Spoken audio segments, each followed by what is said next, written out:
So 2 weeks ago, a guy by the name of Aaron Wayne posted a video of him scanning through a pack of Pokemon cards and determining which rare was in the pack without it actually being opened. And I'm sure by now many people have already seen this video and have already seen many videos discussing this topic, but I quite frankly wanted to give my opinion and how I could actually maybe help the situation. Now, since the video has been released and many people have been going back and forth whether or not this is good or bad for the card collecting community, especially vintage, people were expecting this technology to not be available for the public for quite some time. But since shedding light on this subject, a company by the name of Industrial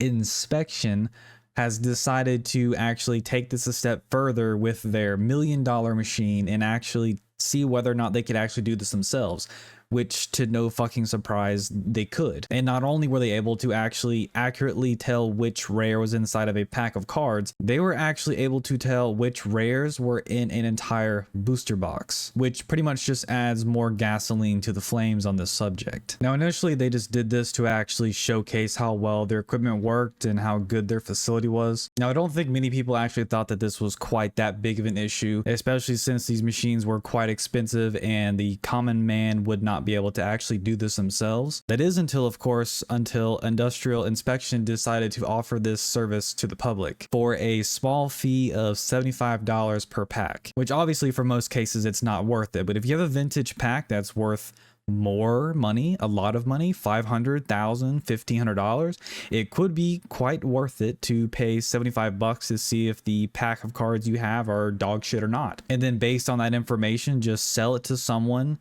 knowing that the pack is dog shit, or vice versa, figuring out that the pack you have actually contains something very expensive and then just opening it yourself. Now, with this service obviously comes a lot of problems, mostly for vintage collectors, because when you go and you buy a pack of vintage cards now and you have no idea whether or not it's been scanned or not, you pretty much don't know if you're being scammed, which many people in the card collecting community know that there are many different scams and frauds when it comes to vintage collecting. And since this is not their expertise, and I'm talking about the company itself, when it comes to card collecting cards, what's rare, what's really good, and what's not, I personally think they shouldn't do this until they have all their bases covered. And the reason I say this is because when you get the service done, what they're going to do is they're going to scan the pack and they're going to send you the x-rays of the footage back through some link, and you're going to have to determine yourself what actually the card is, because obviously they don't know what they're looking at because they don't deal with cards. They don't know what's good, what's bad. They just know they can scan it and they'll send you the images of what's inside after.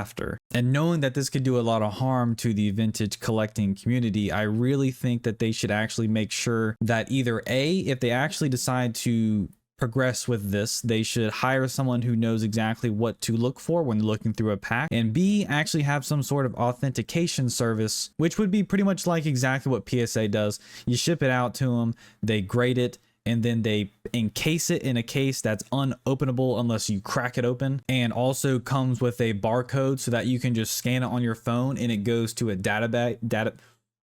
it goes to a database where you can actually just see the product listed and you actually know it's authentic. That way, when it comes to actually buying vintage products, you're going to actually want the stuff scanned and cased up. That way you can actually see what exactly it is you're actually buying. And I feel like eventually, if they could actually succeed doing this, it'll actually shift to where people are going to want to buy scanned and authenticated products rather than just going off of caseless, fraudulent products that you don't know have been scanned or not. And actually reading a little bit further into this, I've actually discovered that they are trying to do a authentication service when it comes to this. They might potentially do cases and actually integrate it with barcodes and stuff, which is a great idea. But I really think that if they are going to offer the service, they should just make sure they have all their ducks in order and that everything is set up correctly before this service is offered to the public. And when you're looking to actually buy a vintage product, I guess it would actually also deflate or increase the price based on what you're actually looking for. Because if you're opening up a base pack of, let's say, Pokemon, for example, and you don't really have the 10 grand it costs or whatever the hell it costs to actually buy the pack, but you want to actually experience opening it up and you want to open it up yourself and get yourself a Gengar or something. I don't really know exactly what comes in a base set, but you really like Gengar and you have been looking for him for quite some time. Well, now you can just buy a pack that's already been scanned and get yourself a guaranteed Gengar, first edition, whatever, for probably a cheaper price than obviously obviously what they normally would cost at 10K for an example, you can just buy it for like 3. And that way everybody's happy, and the only thing they're going to be looking for is like how good is the centering or if it's scratched or whatever. I think that actually just makes a lot more sense. And a lot of people are saying that it will actually take away the fun it is to just look through a pack and just pretty much gamble your life away looking for some cool shit, which I can agree with that a little bit. You know, looking through it and actually just trying to figure out and find something cool looking through, you don't know what it is,